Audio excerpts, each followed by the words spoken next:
নমস্কাৰ সকলোকে মোৰ চেনেললৈ পুনৰবাৰ স্বাগতম। আজিৰ ভিডিঅ'টোত আসাম কমন এক্সাম 2022ৰ কাৰণে কেইটামান জেনেৰেল নলেজৰ কুৱেশ্যন লৈ আহিছোঁ। আশা কৰোঁ আপোনালোকে আদৰি ল'ব।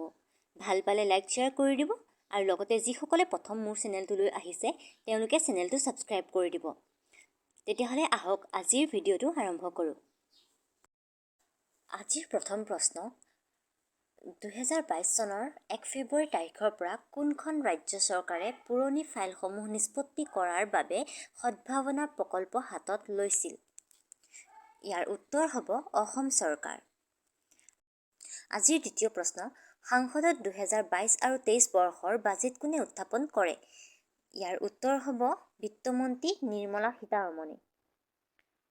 আজিৰ তৃতীয় প্ৰশ্ন, ভাৰতৰ প্ৰথমখন ভূ-বৈজ্ঞানিক পাৰ্ক ক'ত নিৰ্মাণ কৰা হ'ব? ইয়াৰ উত্তৰ হ'ব জব্বলপুৰ, মধ্যপ্ৰদেশ। আজিৰ চতুৰ্থ প্ৰশ্ন, মহিলা এছিয়া কাপ 2022ৰ খিতাপ কোনে দখল কৰিছে?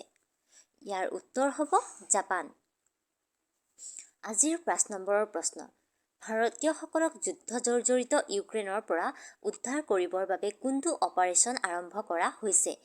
ইয়াৰ উত্তৰ হ'ব অপাৰেচন গংগা। আজিৰ 6 নম্বৰৰ প্ৰশ্ন, ছিনিয়ৰ ৰাষ্ট্ৰীয় দবা প্ৰতিযোগিতা 2022 ক'ত আয়োজন কৰা হ'ব? ইয়াৰ উত্তৰ হ'ব কানপুৰ।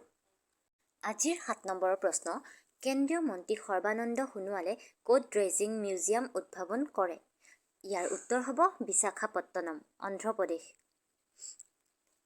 আজিৰ 8 নম্বৰৰ প্ৰশ্ন, কোনখন ৰাজ্যত নদীসমূহত নাইট নেভিগেটৰ মোবাইল এপ মুকলি কৰা ভাৰতৰ প্ৰথম ৰাজ্য হৈছে? ইয়াৰ উত্তৰ হ'ব অসম। 9 নম্বৰৰ প্ৰশ্ন, মুম্বাইত কোনে জল টেক্সি সেৱাৰ আৰম্ভণি কৰে? ইয়াৰ উত্তৰটো হ'ব সৰ্বানন্দ সোণোৱালে। আজিৰ 10 নম্বৰৰ প্ৰশ্ন, চন্দ্ৰযান-3 কেতিয়া আৰম্ভ কৰাৰ সিদ্ধান্ত লোৱা হৈছে? ইয়াৰ উত্তৰ হ'ব আগষ্ট 2022।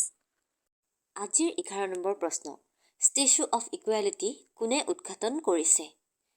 ইয়াৰ উত্তৰটো হ'ব নৰেন্দ্ৰ মোদীয়ে। আজিৰ 12 নম্বৰৰ প্ৰশ্ন, গল্ডেন বয় নীৰজ চোপ্ৰাৰ কিতাপখন কোনে লিখিছে? ইয়াৰ উত্তৰ হ'ব নৱদীপ সিং গিল।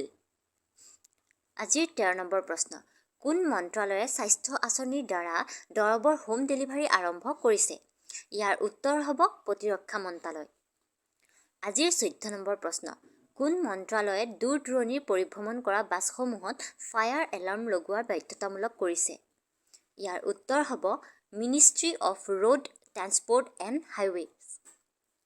আজিৰ 15 নম্বৰ প্ৰশ্ন, কোনখন ৰাজ্যত অৱস্থিত ৰামগড় বন্যপ্ৰাণী অভয়াৰণ্যক চতুৰ্থ বাঘ সংৰক্ষিত অঞ্চল হিচাপে জাননী দিয়া হৈছে? ইয়াৰ উত্তৰ হ'ব ৰাজস্থান। আজিৰ 16 নম্বৰৰ প্ৰশ্ন, কোনখন ৰাজ্যই উট পালন বৃদ্ধি কৰিবৰ বাবে 10 কোটি টকাৰ বাজেট ঘোষণা কৰিছে? ইয়াৰ উত্তৰ হ'ব ৰাজস্থান।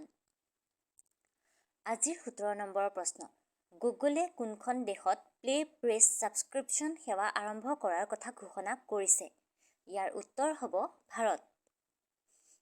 18 নম্বৰৰ প্ৰশ্ন, আন্তঃৰাষ্ট্ৰীয় অলিম্পিক কমিটিয়ে কোনখন দেশৰ ৰাষ্ট্ৰপতিৰ পৰা অলিম্পিক সন্মান ঘূৰাই লৈছে?